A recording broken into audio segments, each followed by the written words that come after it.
Last video में हमने question number 17 तक किए थे। आप क्वेश्चन नंबर 18 देखो। If y is equal to log cos e की power x then divide by d x. आपको 18 में y इक्वल टू दे रखा है, y is equal to log cos e की पावर एक्स। अब हमें इसका डेरिवेटिव करना है डिवाइड बाई डी एक्स। भाई लॉग फंक्शन का डेरिवेटिव होता है वन अपॉन ए फंक्शन, मतलब कॉस ई की पावर एक्स इंटू में डेरिवेटिव फंक्शन, तो कॉस का होगा माइनस का साइन ई की पावर एक्स और एंगल ई की पावर एक्स का होगा ई की पावर एक्स। तो साइन अपॉन में कॉस हो गया 10, तो माइनस ई की पावर एक्स इंटू में 10x। ये हमारे पास इसका आंसर आ गया ऑप्शन नंबर डी। ठीक है जी। उसके बाद 19 नंबर क्वेश्चन है। 19 में इसने बोला है based on the given shaded region as the feasible region in the graph at which point और points is the objective function z is equal to 3x plus का 9y इज मैक्सिमम। ये आपको maximum देखना है। तो देखो आपके पास point दे रखे हैं 1 2 3 4, 4 कॉर्नर पॉइंट्स है हमारे पास इसमें। तो जेड का टेबल बनाओ। देखो पॉइंट्स आपको दे रखे हैं 0,20, 0,10 और 15,15 और 5,5। जेड की वैल्यू अगर आप निकालोगे 0,20 पे तो कितनी आएगी 180 है ना। यहाँ पे आएगी आपके पास 180। उसके बाद फिर जब आप 10 पुट करेंगे तो आएगा 90। 15 जब आप पुट करेंगे तो कितना आएगा, इससे भी 180 आएगा है ना। जब आप 5 पुट करेंगे तो आएगा आपके पास 120 है ना। 120 आ जाएगा 5 और 5 से 15, ये आएगा 60, सॉरी 60 आ जाएगा। ठीक है। तो यहाँ पे आपके मैक्सिमम किस पे आ रहा है, मैक्सिमम इस पे भी आ रहा है और मैक्सिमम हमारे पास इस पे भी आ रहा है। ठीक है।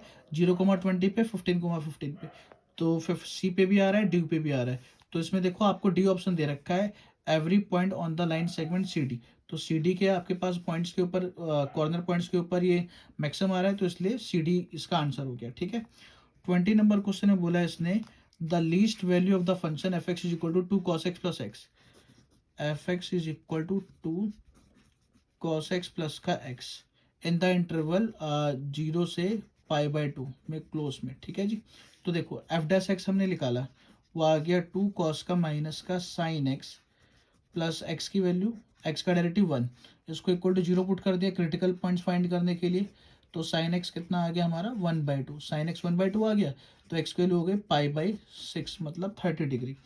तो अब हमें क्या क्या निकालना होगा यहाँ पे, एक बार एफ ऑफ 0 और एफ ऑफ π/6 और एफ ऑफ π/2। तो देखो यहाँ पे एफ ऑफ 0 कितना आ जाएगा, 2 इंटू में कॉस 0 प्लस का 0, तो कॉस 0 होता है 1, तो 2 इंटू में 1 कितना आ गया 2 आ गया। ठीक है। π/6 पुट करूंगा तो यहाँ पे क्या आएगा 2 इंटू में कॉस π/6 प्लस का π/6, 2 इंटू में कॉस π/6 कितना होता है कॉस 30 √3/2 प्लस का π/6। ठीक है। ये हमारे पास आ गया √3 प्लस का π/6। नेक्स्ट है हमारे पास π/2। जब मैं π/2 पुट करूंगा तो आएगा 2 cos π/2 प्लस का π/2। ये आ गया 2 cos 90 0 प्लस का π/2। ये इक्वल टू आ गया π/2। अगर आप ध्यान से देखोगे तो π/2 की वैल्यू होती है 3.14 को 2 से आप डिवाइड करोगे तो आपका लगभग 1.57 के आसपास आएगा। ठीक है। और √3 हमारा 1.73 होता है। तो इससे ये दोनों वैल्यू ग्रेटर देन हो गए, 2 भी 1.73 प्लस π/6 होगा इसमें, और 1.57 से बड़ी वैल्यू दोनों हो गए। तो मिनिमम किस पे हो गया आपके पास π/2 पे। ठीक है ना। तो इसका आंसर क्या आ जाएगा सी। तो लीस्ट वैल्यू इसकी हमारे पास किस पे हो जाएगी एट π/2 पे। ठीक है। नेक्स्ट है हमारे पास इसका बी सेक्शन स्टार्ट हो गया जिसमें 21 नंबर दे रखा है। ए फंक्शन है हमारा R define as f x is equal to x cube. इसने बोला है कि क्या है 1 1 है या ऑन टू है, क्या है आपको पता है। 1 1 कैसे चेक करते हैं हम लोग, 1 1 में f x 1 is equal to f x 2 put करते हैं, तो वहां से आएगा x1 cube is equal to x2 cube. आपको पता है क्यूबिक में x1 is equal to x2 ही होता है, रियल सॉल्यूशन यही होता है। तो इसलिए क्या हो गया 1 1 हो गया। ठीक है ना। अब ऑन टू चेक करेंगे। ऑन टू के लिए हम लोग क्या करेंगे, ऑन टू में एफ एक्स को इज इक्वल टू वाई मानते हैं। ठीक है ना। और वाई हमारा बिलोंग्स टू यहाँ से, मतलब रियल नंबर होगा। तो x cube is equal to y, x कितना आ गया हमारे पास वाई की पावर 1/3। अब ये बिलोंग्स टू रियल नंबर ही होगा क्योंकि वाई की पावर 1/3, 1/3 हमारी पावर किसी के लिए भी निकाली जा सकती है, चाहे वो नेगेटिव हो, चाहे पॉजिटिव हो, चाहे जीरो हो। तो इसलिए आपके पास y की किसी भी रियल नंबर पे x हमेशा रियल नंबर ही आ रहा है, तो इसलिए इसका जो कोडोमेन है वो इक्वल टू रेंज के इक्वल आ गया, और रेंज के इक्वल आ गया तो फंक्शन भी क्या हो गया, ऑन टू हो गया। ठीक है, तो हमारा फंक्शन 1 1 भी है और ऑन टू भी है, तो इसलिए इसका ऑप्शन हो गया डी। ठीक है, डी ऑप्शन आपको दे रखा है 1 1 ऑन टू बोथ। ठीक है, अब क्वेश्चन नंबर 22 में इसने बोला है if x is equal to, एक सेकंड, इफ एक्स इज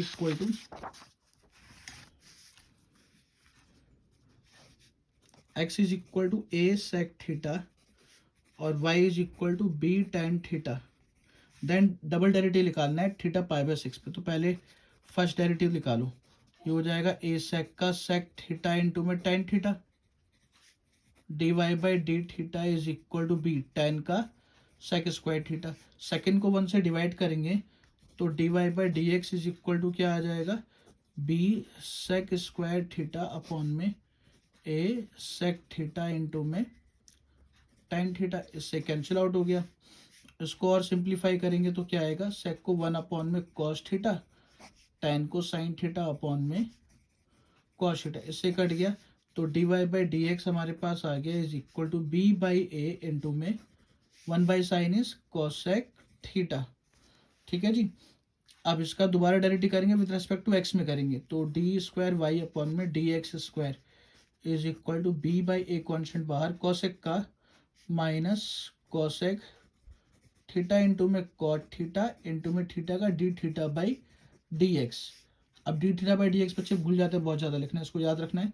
तो इसकी वैल्यू हमारी कहाँ से आएगी, यहाँ से, तो आएगा minus b by a cosec theta into में cot थीटा, और इसकी वैल्यू आ गई 1 अपॉन में ए sec थीटा इंटू में tan थीटा। ठीक है ना जी, अब ये आ गया माइनस का b बाई ए का स्क्वायर, यहाँ पे cosec को 1 बाई हम लोग क्या लिख सकते हैं, sin थीटा। ठीक है, और ये cot ऐसा क्या, cot ये tan ऊपर गया तो आ गया cot स्क्वायर, ये sec ऊपर जाएगा तो बन जाएगा cos, तो cos अपॉन में साइन हो गया दोबारा cot, तो आएगा माइनस का b by A square into में cot क्यूब थीटा। अब आपको थीटा कितना दे रखा है, थीटा हमें दे रखा है π/6 मतलब 30 डिग्री, तो माइनस का b बाई ए स्क्वायर और cot क्यूब π/6। cot 30 हमारा कितना होता है, cot 30 होता है √3 का क्यूब, तो आ गया माइनस का 3√3 b अपॉन में ए क्यूब ए स्क्वायर। ठीक है, तो ये आपका ऑप्शन नंबर आ गया ए। ठीक है जी, ये हमारा ऑप्शन नंबर ए आ गया। क्लियर है।